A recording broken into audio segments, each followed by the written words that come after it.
Querelleuses, querelleurs, bienvenue dans cette nouvelle vidéo querelle. Aujourd'hui, on va parler du film de Steven Spielberg qui est sorti il y a quelques jours déjà. On n'aime pas être trop à chaud chez Querelle. West Side Story. Et je suis pour en parler, comme d'habitude, avec mon compère Ed Wood. Ed Wood, comment ça va? Bah, ça va très bien. Comme tu le dis, je suis chaud pour la critique, pas à chaud. Mais c'est vrai que c'est un film, somme qu'on va commenter aujourd'hui et qui méritait quelques semaines de réflexion, en tout cas quelques jours. Eh bien oui, puisque le film, finalement, est un remake ou une réinterprétation, du musical, mais dont on est obligé, quand on en parle, de faire référence à la version de Robert Wise qui date de 1961, un chef-d'œuvre intemporel, reconnu et qui a conquis des foules du monde entier, hein, il y a fort longtemps.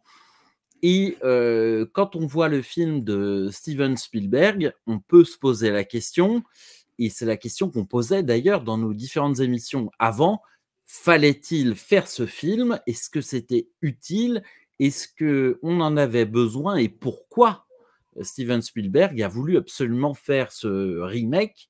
Et j'ai envie de te poser la question, avant qu'on rentre peut-être dans le détail, est-ce que tu as apprécié, aimé cette version? Est-ce que tu as été conquis, comme beaucoup d'ailleurs, encore que le succès ne soit pas forcément au rendez-vous? Est-ce que tu as apprécié la version de Spielberg? Tu teases super bien. Effectivement, au fil des émissions, on s'est posé la question, du pourquoi, du comment, et toi, tu étais plutôt positif, tu voulais voir ça et moi, j'étais dubitatif et je me disais: «À quoi bon?» Qu'en est-il maintenant que j'ai vu le film? On ne s'est pas parlé avant, on ne sait pas Non, trop, ce que pense l'autre du film. non. Eh bien, je suis toujours sur mon avis du «à quoi bon?» D'accord. À Voilà. quoi bon? J'ai envie de dire, c'est un avis plutôt négatif. Est-ce que tu dirais Non, que mais le film n'est pas bon ou est-ce que, juste tu t'interroges sur, la fin? alors le film est très bon par plein d'aspects, mais ne me fait jamais oublier le précédent et surtout je trouve pas ça pertinent par rapport à ce qu'a déjà donné le 1er film. Mais en soi, le film est très, très bon. Et toi, OK. qu'en as-tu pensé alors? Eh bien, écoute, à titre personnel, j'étais chaud patate en y allant. Je me suis dit: «Spielberg, il va nous révolutionner le truc». J'avais conscience que ce serait toujours une comédie musicale, mais je me disais: «Les à côté, tout ce qu'il y a autour, il va le changer. Est-ce qu'il va réussir la transition entre la pure fantaisie filmique, comédie musicale de Robert Wise pour nous faire un espèce de brûlot social, réaliste?» Et en même temps garder les chansons et et j'ai été hyper déçu et Ah j'ai bon? été Ah, je hyper savais pas déçu. ça.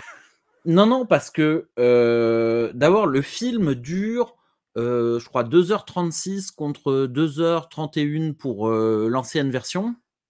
Ça m'a paru interminable et il y a des qualités dans le film de Spielberg. Il y a des choses dont on peut se dire, heu: «Ah oui, c'est vrai que si Robert Wise avait fait comme ça aurait été bien». Mais il y a beaucoup de choses où je pense qu'avec des idées, avec des principes, il a finalement été moins bon que dans le premier film et que, à quoi bon? C'est la bonne question puisqu'aujourd'hui, on est en 2021, il y a une légère hype, encore que le film soit un flop, vraisemblablement.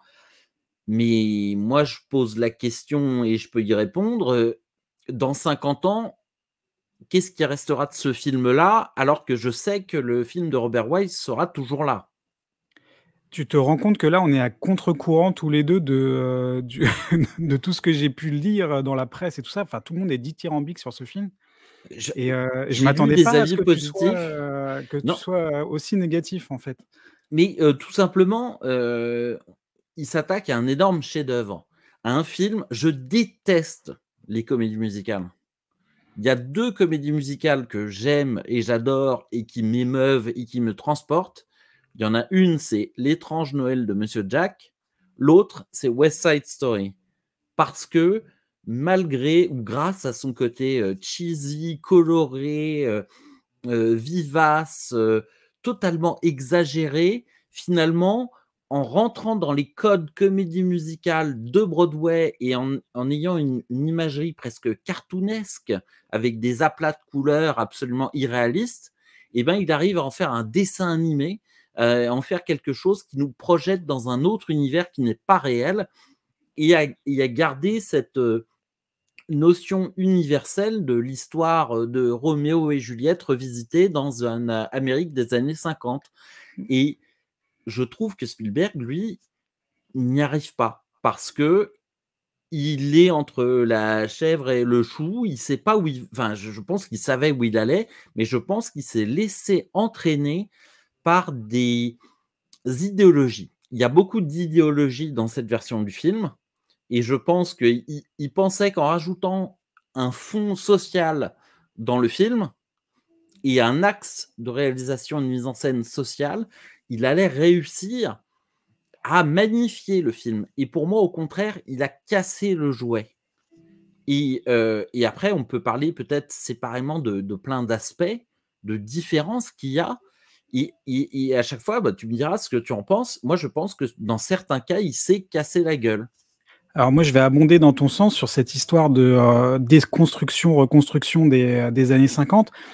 Déjà, l'idée de base de West Side Story, c'est de prendre, quelque chose de complètement, éternel, atemporel, la pièce, Roméo et Juliette et de l'actualiser avec des problématiques de l'époque. Alors, au moment où ils ont écrit, ils ont commencé à partir sur le conflit entre catholiques et juifs et très vite, ils se sont rendus compte que c'était un petit peu obsolète aussi et ils sont tombés sur une coupure de presse sur, des guerres des gangs à Los Angeles. Ils se sont dit: «Tiens, on va transposer ça à New York» et ce contexte de guerre des gangs, ça va complètement réactualiser le propos et c'est cette réflexion-là qui est, de réactualiser un mythe, atemporel n'est pas du tout faite par Spielberg. En fait, il prend juste la matière de West Side Story.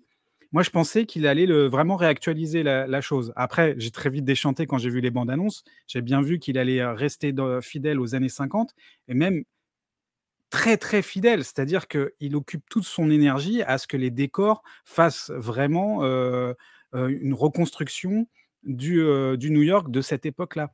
Et toute cette énergie, il la perd en fait pour le reste du film, je trouve. Alors que dans le Robert Wise, c'est justement une déconstruction, comme tu disais, de la réalité.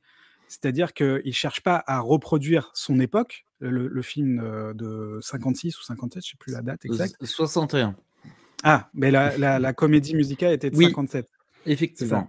Donc il ne cherchait pas à reconstruire fidèlement les décors, il cherchait justement à déconstruire, à mettre de l'abstraction, là-dedans pour faire ressortir toute la violence, dans les chorégraphies et je trouve que ça fonctionne à merveille dans le Wise. Alors que dans le Spielberg, il met toute son énergie à reproduire une époque révolue qui n'existe pas Mais et à essayer de parler de son époque, enfin de notre époque actuelle à travers ce prisme-là, mais je trouve que c'est, le mauvais biais, en fait.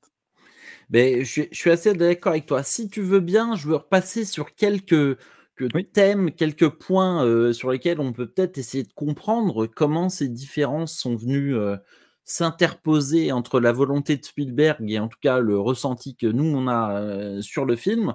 Il y a des choses qui ont changé et parfois je trouve qu'il a rajouté du gras. Il a rajouté des choses qui n'étaient pas utiles. Si tu te souviens de Tony dans l'ancien film, ici c'est le nouveau film évidemment, Tony, on le voit travailler dans le magasin avec les bouteilles de coca, classiques et cetera. On Mmh. comprend qu'il a été un jet, mais on nous raconte pas son histoire et là, c'est la force du cinéma, mais ça peut être aussi celle d'autres formes d'art, mais en l'occurrence, ça marche vraiment au cinéma, c'est qu'on peut imaginer, nous et le cerveau est l'outil le plus puissant de fantasmes sur terre, on peut imaginer le passé de Tony. Spielberg, lui, dans le film, décide et assez lourdement, parce qu'il y a des répétitions, de nous raconter Tony était un jet, il a fait de la prison, parce que ceci, parce que cela, il a été dans une bagarre, et d'ailleurs, chaque fois qu'il croise un policier, le policier lui rappelle qu'il a été en prison, etc. Et finalement, il, il veut le condamner d'avance à ce qui va lui arriver dans la suite du film, alors que c'est pas utile. Alors que justement, le personnage de Tony, il entretient un certain mystère chez Robert Wise, et que on peut comprendre comment est-ce que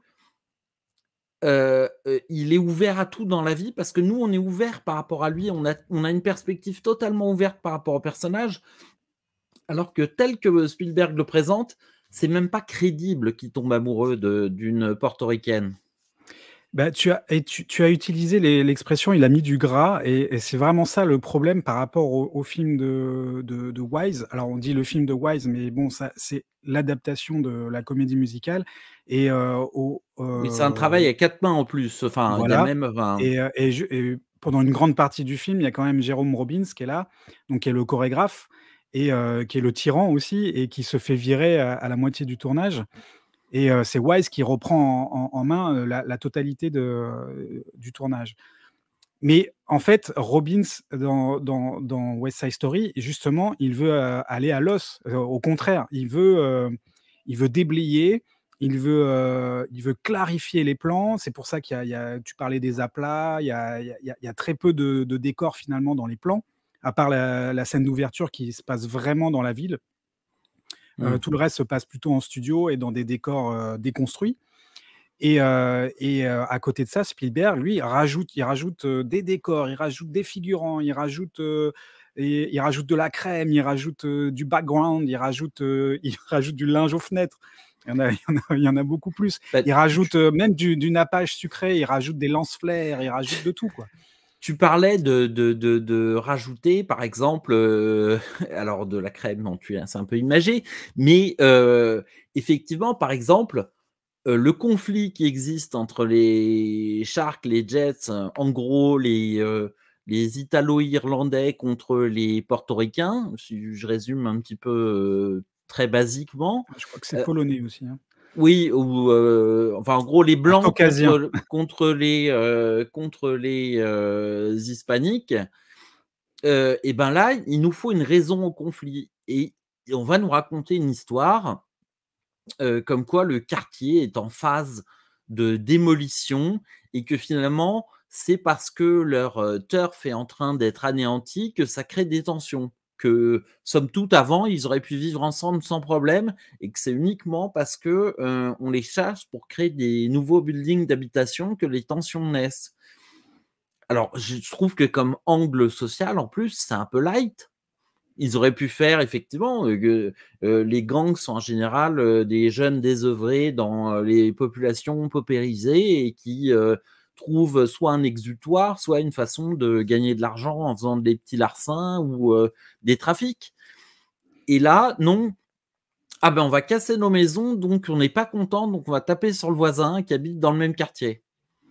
C'est très bizarre comme idée de scénario, et je pense qu'il y avait le souhait de filmer les images de ces bâtiments en briques, et finalement la disparition de cet ancien New York, peut-être parce que ça touchait au cœur, Spielberg, mais dans le récit, je pense que c'est contre-productif. Donc c'est une des différences aussi, qui est, voilà, on a voulu rajouter de l'histoire.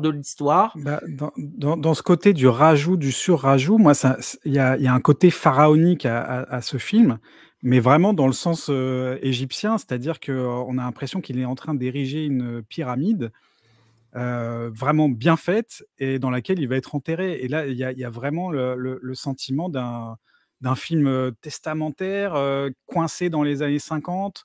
Alors certes, il y a la virtuosité et tout ça, il y a vraiment ce qu'on peut dire de réalisateurs qu'on a aimé, retrouver comme, Spielberg dans, Le Loup de Wall Street. Il y a quand même cette juvénilité dans les mouvements de caméra. Je crois qu'en plus, il a une caméra assez légère dans ce film qui Ah, permet alors, des j'ai choses, vraiment, cherché j'ai cherché des images de tournage pour voir quelle caméra il avait utilisée. Je te confirme qu'il a pas une caméra légère. ah bon? C'est En un gros truc? revanche, c'est-à-dire que ça a été tourné en pellicule, sur une Panavision, je sais pas si c'est du 70 millimètres, mais en tout cas, c'est c'est une très grosse caméra, mais en revanche, il a toujours su utiliser les machineries qui permettent de se déplacer avec une caméra. Il a évidemment son chef-op qui est l'un des meilleurs, puisque je dois le dire, j'ai oublié son nom maintenant, mais C'est c'est, Kaminski? oui, c'est ça, il me semble. Et il y a cette qualité d'image, et il y a certains moments assez gimmicks de Spielberg. Je pense par exemple à une scène où j'ai vraiment eu l'impression d'être dans Indiana Jones pendant quelques secondes, où les jets se préparent et il y en a et ils balancent des outils qui vont servir d'armes sur un capot de voiture qui est posé par terre. Et au moment où ils font ça, on a vraiment l'impression que c'est les nazis ou les adversaires de Indiana Jones qui se préparent à aller le tabasser, quoi. Alors moi, ça me l'a fait, dans la séquence du pont où il Oui, manque de tomber à chaque fois, donc ça fait très Indiana Jones aussi, ouais. oui, oui, on voit Harrison Ford en train de faire des Mmh. grimaces. Ça, c'est très Spielberg, mais et je pense aussi qu'il faut parler pour le film.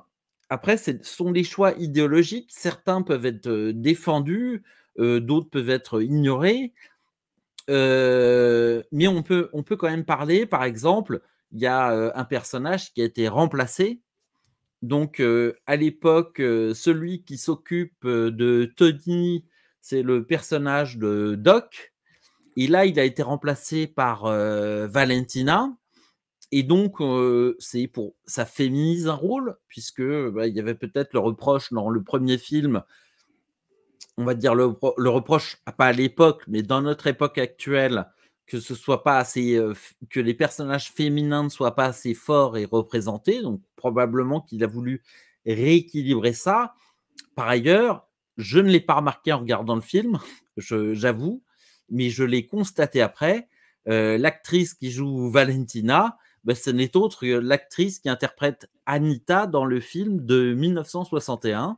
Alors je vais te Donc, faire une confession, moi non plus, j'ai pas du tout capté, que c'était cette personne-là, mais en fait, la manière dont c'est filmé par Spielberg, mmh. quand il la filme, tu te dis: «Tiens, il y a un clin d'œil, il y a un hommage, mais je suis passé à côté». Mais il y a une manière de filmer ce personnage-là qui appelle, le dialogue avec le premier film, et donc je me suis empressé de regarder en sortant et effectivement, je me suis aperçu que c'était le même personnage, enfin la La même même actrice. actrice. Donc, moi, j'ai pas de problème avec ce choix de féminiser un personnage. Ça Donc joue c'est plutôt d'ailleurs. pertinent Ça, c'est une des choses pertinentes du film quand même. je pense pas que ce soit utile, mais ça ne me dérange pas. Et je pense qu'effectivement, dans la scène à la fin où Anita est agressée par les Jets, cette scène est peut-être plus forte que son pendant dans le film original. Et la trahison est d'autant plus compréhensible, j'ai envie de dire, à ce Mmh. moment-là. Donc de cet aspect-là, cette scène de, finalement d'agression qui devient quasiment un viol, collectif, là, c'est très fort. Il y a un autre choix toujours dans cette, idéologie, moderne. Alors d'aucuns diraient, woke, mais avant de franchir ce pas, parlons-en. Évidemment, les acteurs qui interprètent les personnages, qui sont de la communauté portoricaine étaient à l'époque interprétés, principalement, parce que j'ai pas scruté tout le casting, mais je pense que l'actrice de Maria, il y a aucun doute, elle avait rien Bah, Natalie d'hispanique, Wood, non, ouais. même si elle s'en sortait très bien dans dans le personnage. Et là, il y avait un souhait de dire, et ben, finalement, il y a des comédiens de qualité, qui sont aussi d'ailleurs des chanteurs et des danseurs, parce que ça, on en parlera un petit peu après, qui peuvent interpréter ces rôles, et pourquoi pas les faire rentrer?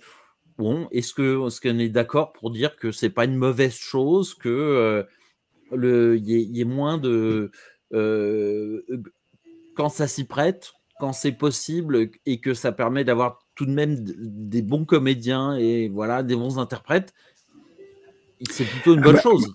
oui, mais alors je pense quand même qu'on fait un mauvais procès au West Side Story original parce que l'idée, c'est que c'était, 4 génies aux manettes, 4 personnes hyper exigeantes et qui voulaient simplement les meilleurs des meilleurs peu importe la nationalité, qu'ils portaient, en fait. Donc c'est plus ça qui a porté le choix du casting du premier que de dire, «On va grand remplacer les portoricains», quoi. Non, non, en revanche, je pense qu'on peut quand même dire effectivement, autre époque, autres mœurs et Oui. qu'à l'époque, si on était portoricain, qu'on était le meilleur acteur, le meilleur chanteur, le meilleur danseur, on n'avait quand même pas une certitude d'être pris dans le casting du film West Side Story. Ou peut-être en papier peint dans le fond, si je puis me permettre. Alors ouais, ça c'est quelque chose que je peux pas affirmer, mais je connaissant la genèse du film, on a vraiment l'impression qu'ils sont allés chercher les meilleurs des meilleurs. Donc s'ils avaient été, portoricains, ils les auraient pris. D'ailleurs, ils ont pris, le personnage de Anita, Mmh, donc on retrouve en Valentina là, elle a des origines, latines. Donc soit. c'était pas strictement, une volonté, quoi. Non, très cher, spectateur, on ne se fâchera pas là-dessus, même Mais si on non, n'est non, pas non. Non, non, totalement, mais en adéquation. En revanche, ça nous entraîne vers une autre différence et qui là, est surprenante en ce qui me concerne. Il y a une partie des dialogues du film qui sont en espagnol et oui. dans une salle de cinéma en France, quand on va voir le film en VO, je ne sais pas s'il existe en VF, mais quand on va voir le film en VO, on a droit à des sous-titres pour les gens qui, dans la salle, ne parlent pas anglais. Mais quand c'est espagnol, bah, si on ne parle pas espagnol, on n'a pas le droit de comprendre ce que les gens se disent.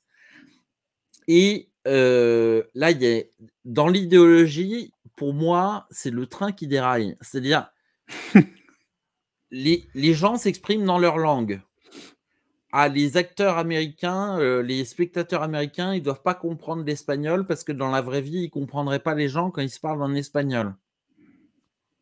OK, mais finalement, nous, est-ce qu'on devrait comprendre les acteurs anglais quand ils parlent en anglais si on ne parle pas anglais? J'avoue que je trouve qu'on est, à la frontière de l'étrange un petit peu sur cette démarche. Alors je me suis posé la question pendant le film, j'ai la chance d'avoir fait espagnol, seconde langue, donc je comprenais quand même ce qui se disait et puis, bon, c'était pas quand même des choses compliquées qui étaient, c'était pas des éléments scénaristiques essentiels qui, Moi, j'ai fait, Maria et Erasmus. du coup effectivement, j'avais pas ce problème de compréhension, mais je me suis vraiment posé la question: «Pourquoi?» et alors apparemment, c'est pour ne pas offenser la communauté, mais je ne sais pas en quoi ça offenserait de mettre des sous-titres. Non, mais effectivement, enfin, tu vois, si je je peux comprendre que des, Québécois se sentent offensés quand on met des sous-titres quand ils passent à la télévision en France, tu vois? À la limite. Après tout, ils parlent français et bon.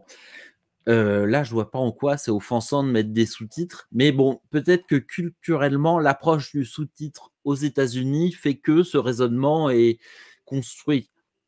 Mais moi, j'avoue que j'ai pas vraiment adhéré. Bon, là, on parle de changements un peu à la marge quand même, hein, sur ces questions d'idéologie.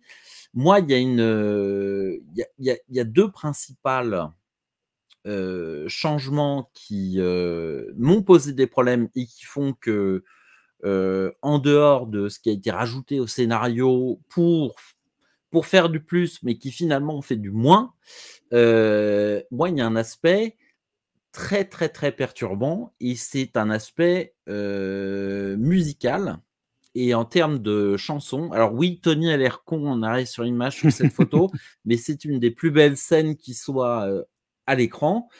Dans le film de 1961, les acteurs interprètent et ce sont des chanteurs qui chantent Oui. et je te rejoins quand tu dis qu'ils voulaient le meilleur du meilleur, c'est que pour l'orchestration et la musique et la chanson, c'est le top du top. Oui et donc une fois qu'ils ont trouvé les comédiens, par exemple Nathalie Wood ne chantait pas parfaitement bien, toute la partition. Donc ils ont pris, une cover quoi, enfin quelqu'un qui est, je sais plus comment on dit, une ghost, une chanteuse fantôme qui, Mmh. qui était censée faire les notes hautes et en fait, ils n'ont jamais dit à Natalie Wood qu'elle n'aurait pas de, sa voix sur le film et elle a même fait, elle a bossé sur ses playbacks, pendant le tournage et puis, en fait, à la fin, ils ont mis, et elle était pas du tout créditée au générique, en fait. C'était quelque Mais chose de complètement caché. en tout cas, ils ont eu raison de le faire parce que pour moi, l'interprétation du film original est absolument bouleversante, ça fonctionne à plein et quand je vois le film de Spielberg, c'est inégal. Il y a des chansons qui fonctionnent plutôt pas mal. En général, les chansons un peu chorales, très dynamiques Bah, le et il y a des America quand même, et il voilà, est assez dynamique.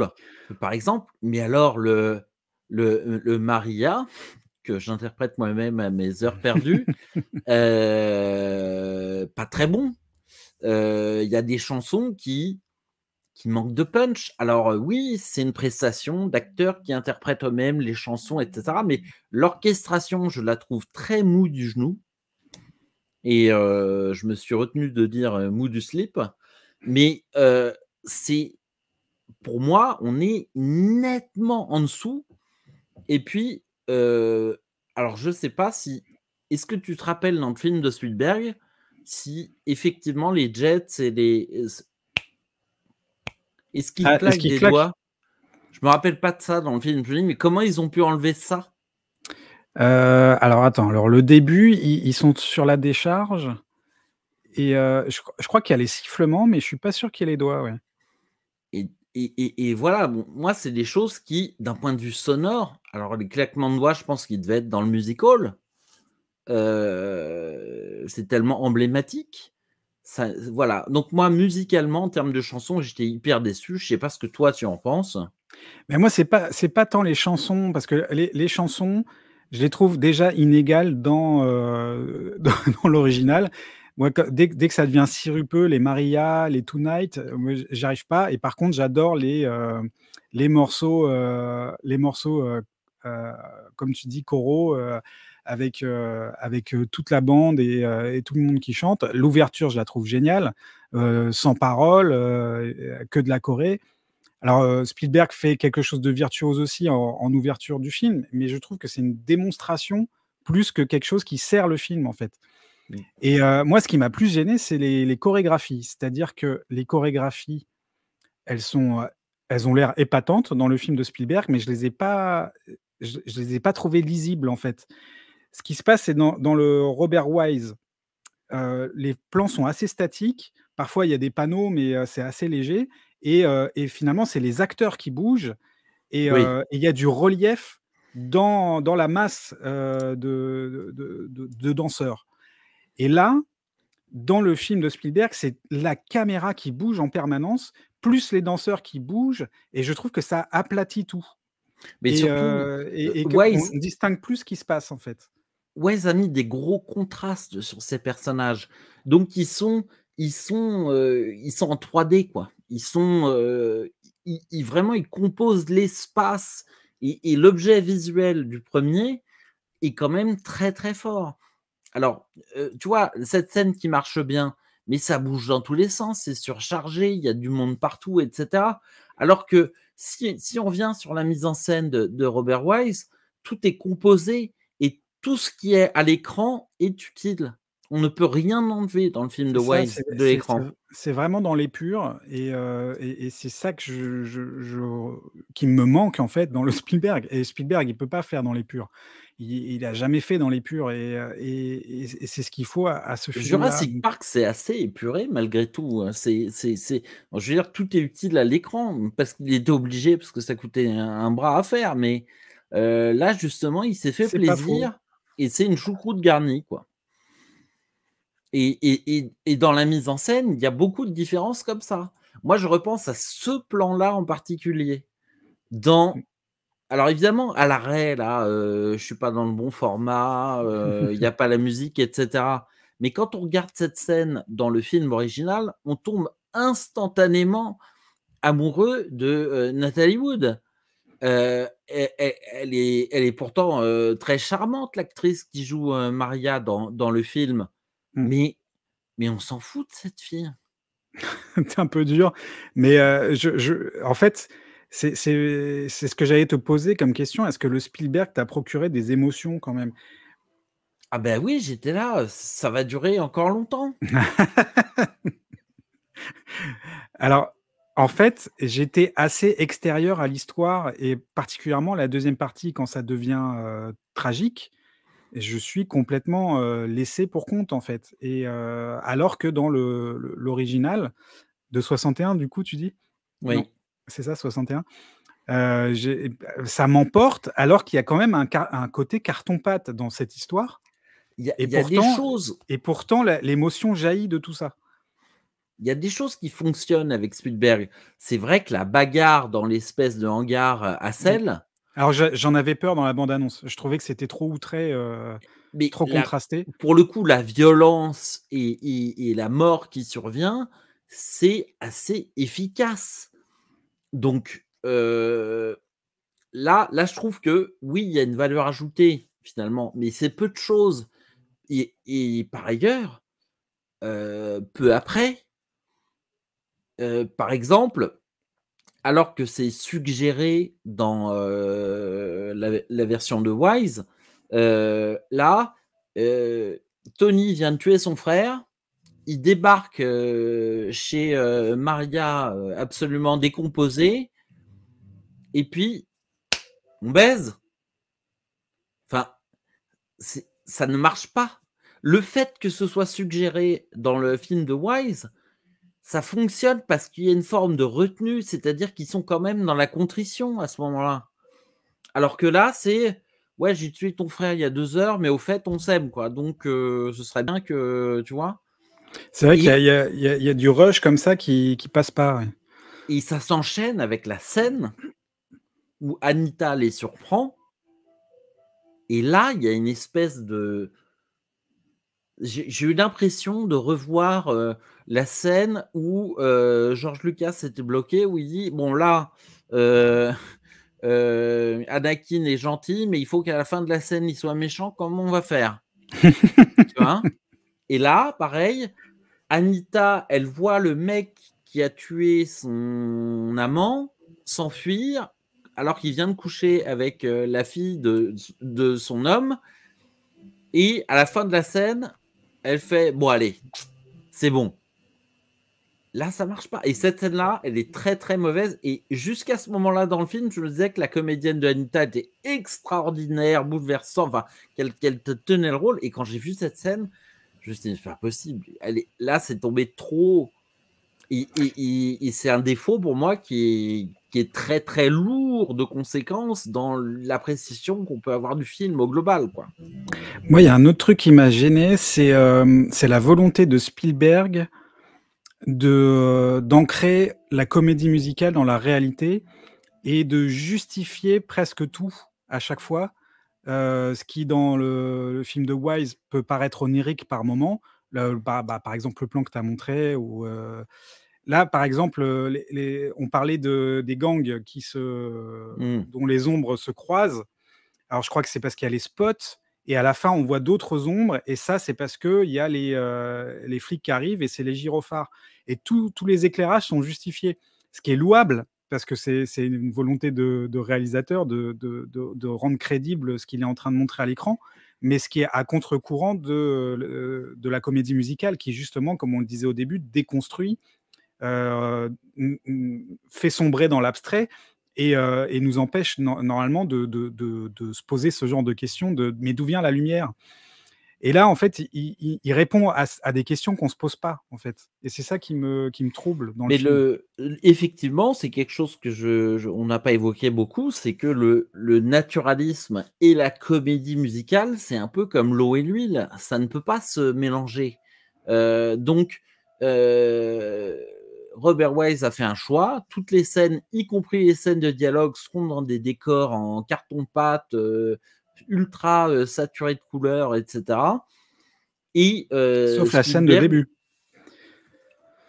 oui, mais même la façon dont c'est filmé, je dirais la caméra aurait pu être placée par, Oui, oui, mais là, c'est encore Robbins qui est à l'œuvre, parce qu'il est encore réalisateur à ce moment-là et c'est lui qui instigue cette chorégraphie qui arrive par petits bouts, quoi, un petit mouvement d'épaule, des petits gestes et puis après qui prend plus en plus d'ampleur et donc c'est cette manière de rentrer dans cette réalité, non pas de plein fouet, mais par des petits biais comme ça et du coup, ça rend crédible vraiment la scène. Alors que dans le Spielberg, il s'acharne à expliquer tout, quoi. Bah, écoute, tu disais qu'on était à contre-courant, mais moi j'ai l'impression qu'on a quand même, des arguments solides pour étayer notre point de vue, ne fût-ce que notre point de vue, bien sûr. Donc, bah, ceux qui ne l'ont pas encore vu, on va leur laisser le choix, d'y aller ou pas. Par ailleurs, toi, tu as dit que c'était un bon film. Je pense que ça se regarde, mais la conclusion, c'est quand même que à quoi bon? Il y a un film meilleur qui a été fait avant et qui vaut probablement plus le coup et je pense que beaucoup de gens mais après c'est moche d'accuser les gens et cetera, mais je pense quand même qu'il y a beaucoup de, jeunes spectateurs notamment qui n'ont pas vu ou qui n'ont pas vu depuis très longtemps ou qui ont oublié le Wise et qui sont Mmh. allés voir le Spielberg avec un regard très frais et qui n'ont pas eu peut-être les points de comparaison qu'on a pu avoir en Mais l'ayant vu, moi, il le y a le pas si le le longtemps. problème avec le Wise, c'est ce qu'on disait tout à l'heure, c'est qu'il est à l'os et qu'il est dans l'épure. Donc il est pas si séduisant que ça et particulièrement pour un jeune public. C'est-à-dire que le Wise, il commence déjà par, peut-être 3-4 minutes de générique avec, des traits complètement abstraits qui apparaissent des couleurs qui changent, du mauve au rouge, au bleu, enfin c'est je me souviens plus très bien, c'est un peu psychédélique et il y a quand même, 5 bonnes minutes de ça au début. C'est pas sexy quoi, c'est pas quelque chose qui te C'est fait rentrer dans le alors, film de manière, je suis pas complètement d'accord avec tonitruante. toi. Je pense que ça marche très bien, mais qu'il faut un public formé. Mais c'est C'est ça, pour ça que moi je l'ai montré jeune à mes filles qui ont adoré elles se sont et formées avec ce film. mais bien sûr. Écoute, je crois qu'il est temps de conclure cette très longue critique du film de Steven Spielberg. Si on m'avait dit un jour que j'aurais un avis plutôt négatif sur un film de Steven Spielberg, eh ben, je ne l'aurais peut-être pas cru. Beh, merci, Ed Wood. Bah, merci TN. Je m'attendais C'est pas à ce qu'on soit d'accord en fait, tu vois? on est d'accord, mais pas sur tout. Ça Pas arrive, surtout, ouais. c'est comme ça. Donc, on se retrouve très prochainement sur la chaîne. Si vous êtes abonné, restez-le, mettez un pouce en l'air, un commentaire. En revanche, si vous n'êtes pas abonné, abonnez-vous. C'est gratuit, ça nous aide beaucoup, ça permet à la Et chaîne de se développer et de continuer à presque tous les dimanches soirs vous donner un rendez-vous d'information sur le cinéma et en général les arts, audiovisuels. Et moi, je remercie, Stéphane Mialet qui, je suis sûr, pendant toute cette vidéo, voulait faire des dons, mais elle est pas en direct, donc il ne peut pas. Bon alors ça Mais la bise à Stéphane Mialet. allez, on se dit à ciao, à bientôt. Ciao. Ciao.